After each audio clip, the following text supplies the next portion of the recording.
매출은 28% 올라가고 있고 비용은 아무 문제 없고 영업이익률은 심지어 40%인데 그 와중에 이렇게 내려갔으면 결국에는 이게 매수 찬스를 이제 생각할 수 있다는 거죠. 네, 안녕하십니까. 5살들 위하는 경제 오이경이라고 합니다. 오늘은 제가 브로드컴의 실적 발표에 대해서 이제 설명을 하도록 하겠습니다. 제가 이번 동영상을 찍는 게 12월 12일 금요일 저녁 7시라 가지고요. 하루 만에 이제 변동사항이 있을 수 있습니다. 그거는 참고해 주시고요.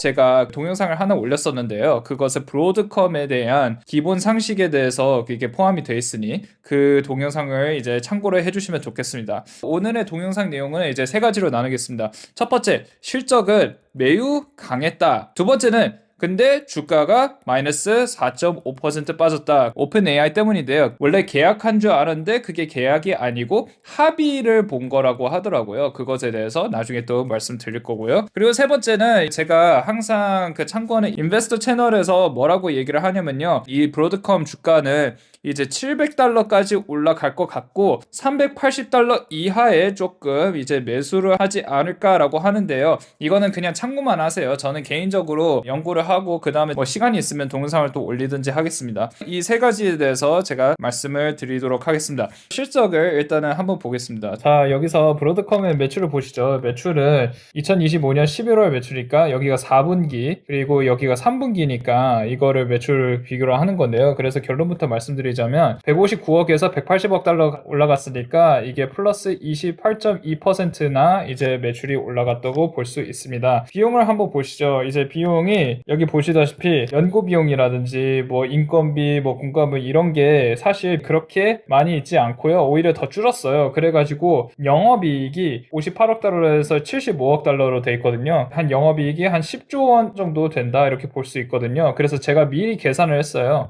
매출하고 영업이익을 나누면 이제 40%가 되거든요. 이제 영업이익률이 40%라고 이렇게 볼 수 있습니다. 근데 여기서 보시면 순이익도 엄청나게 많이 올라갔거든요.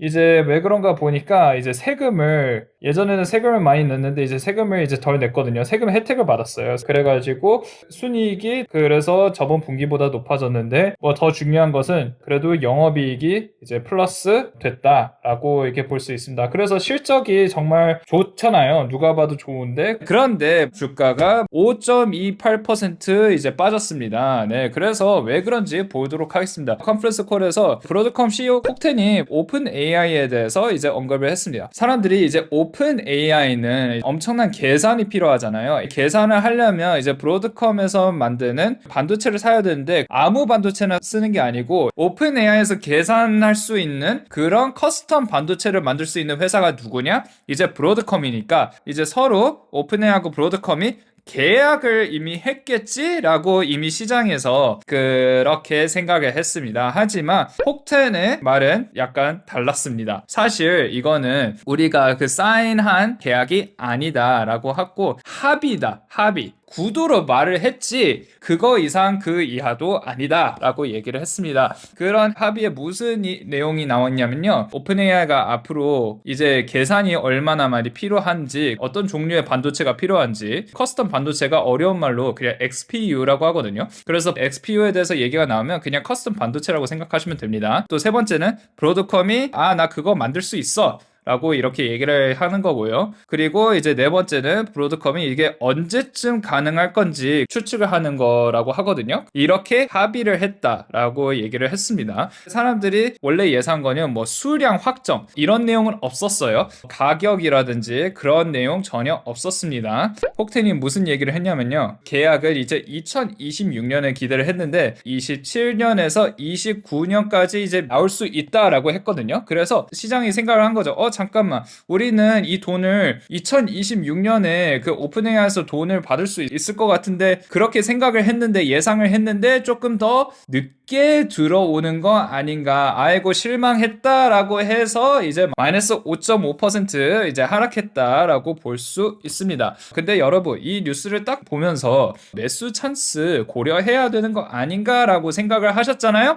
그러면 여러분들은 A 플러스 학생이라고 생각하시면 됩니다. 왜냐하면 맞고 틀리고 떠나서 그렇게 생각하는 것 자체가 주식에 정말 필요한 실력이라고 볼 수 있습니다. 남들이 와 이거 망하는 거 아니야 라고 해가지고 떨어졌어요. 근데 내가 실제로 공부를 했는데 매출은 28% 올라가고 있고 비용은 아무 문제 없고 영업이익률은 심지어 40%인데 그 와중에 이렇게 내려갔으면 결국에는 이게 매수 찬스를 이제 생각할 수 있다는 거죠. 반대로 이제 만약 주가가 이렇게 확 떨어지는데 매출이 마이너스 280%다. 비용이 엄청나게 많다. 그리고 영업이익률이 마이너스 40%다. 그러면 투자하면 안 되죠. 브로드컴의 진짜 그 고객은 누군지 아십니까? 자, 힌트를 알려드리겠습니다. TPU 누가 만들었을까요? 바로 구글입니다. 구글이 핵심 그 고객이거든요. 그리고 구글은 돈이 진짜 많고 돈 쓰는 거 계속 멈추지 않고 있고 말씀드렸듯이 TPU 플러스 이제 커스텀 칩 이거를 계속 그 주문을 하고 있고 자기도 실제로 만들고 있고 하니까 그 브로드컴의 어떻게 보면 수요가 계속 멈추지 않을 것을 이제 알 수 있습니다. 단 AI 버블이 터지기 전까지 아니면 AI가 돈이 진짜 안 될 때까지 그런 이제 큰 리스크도 있다는 점 이제 말씀드린데 제가 말씀드렸듯이 이게 뭐 100% 온다 이런 게 절대 아니고요. 그냥 참고만 하시라고 말씀드립니다. 그리고 브로드컴이 아마도 $700까지 올라갈 수도 있다라고 하는데 브로드컴에 대해서 그건 꼭 아셔야 되거든요. 이 백로그라는 게 있습니다. 백로그. 예를 들어서 내가 케이크를 미리 주문을 했어요. 근데 이게 매장에서 아직 못 만들었어요 라고 얘기를 하는 거거든요. 하지만 아직 못 만들었는데도 불구하고 사람들이 주문을 계속 하는 거예요. 왜냐면 곧 크리스마스잖아요. 주문은 이미 들어갔고 약속은 이미 했잖아요. 약속을 해가지고 이제 그 케이크를 천천히 이제 200개 만들겠죠. 그러면 200개 만들어서 주면 이 매장은 뭐가 들어오냐? 결국에는 돈이 들어오겠죠. 그래서 그런 거랑 똑같거든요. 그 숫자로 뭐라면요. 이제 AI 백로그가 얼마냐면 730억 달러라고 하더라고요. 90조 원? 전체 그 백로그는 이제 1620억 달러니까 180조 원 정도 되네요. 영업 현금 흐름이 자 77억 달러가 있으니까 이게 얼마죠? 한 1.4 곱하면 한 10조 원 정도 되겠네요. 10조 원. 영업 현금 흐름은 뭐냐면요. 자 예를 들어서 장난감 회사가 있어요. 장난감을 팔았어요. 그래가지고 돈을 받았잖아요. 재료값 빼고 그 다음에 전기세 빼고 그리고 직원 월급 빼면 나머지 손에 실제로 들어오는 돈이 바로 뭐냐? 영업현금입니다. 영업현금이 10조 원 정도 됐다라고 볼 수 있습니다. 돈이 좀 있네 라고 할 수 있습니다. 물론 영업이익률도 40%지만 근데 실제로 나는 이 회사의 현금이 영업하면서 얼마나 들어오냐라는 걸 확인하고 싶으면 그렇게 할 수 있죠.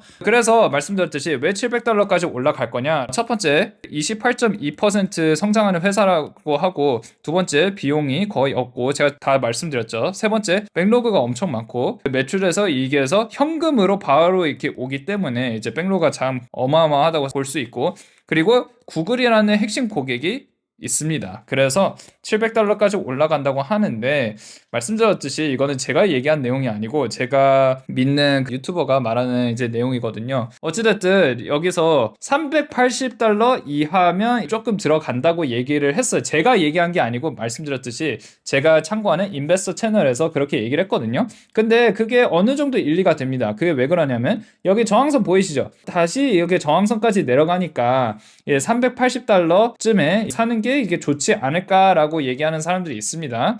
여기에 $380의 저항선이 있고 그리고 여기에 되게 뚜렷한 저항선이 있잖아요. 여기. 저는 개인적으로 만약 굳이 산다면 이쯤에 사지 않을까? 330에서 340? 왜냐하면 여기가 더 뚜렷해요. 이게 저항선이. 근데 여기서 더 떨어지면 어디까지 내려갈 가능성이 있냐면요. 여기까지 또 내려갈 가능성이 있거든요. 물론 희망사항입니다. 왜냐하면 저도 개인적인 경험인데 저도 $190 여기 있었잖아요. 야 이거보다 내려가기 힘들다 했는데 $138까지 내려갔었으니까 저도 그 경험을 한 적이 있었어요. 브로드컴이 이게 변동성이 되게 심해요. 지금은 이제 AI 뭐 열풍 때문에 이렇게 확 올라갔지만 근데 예를 들어서 인플레이션 뭐 이런 일이 있다 아니면 트럼프가 또 이상한 소리 한다 그러면 변동성이 되게 심해가지고 이게 떨어지는 게 되게 쉽거든요. 예, 저는 그렇게 생각해요. 주식이 빨리 올라갔으면, 그러니까 빨리 떨어진다라고 해가지고 저는 개인적으로 기다리는데, 근데 모르겠어요. 여러분들이, 아저씨, 그거 네 생각이라고 할 수 있거든요. 왜냐면 말씀드렸듯이 거의 희망사항이에요. 희망사항. 그래가지고 이거는 그냥 한 귀로 듣고 한 귀로 흐르시면 됩니다. 오늘도 시청해주셔서 감사드리고, 구독, 좋아요, 알림 설정 부탁드리겠습니다. 감사합니다.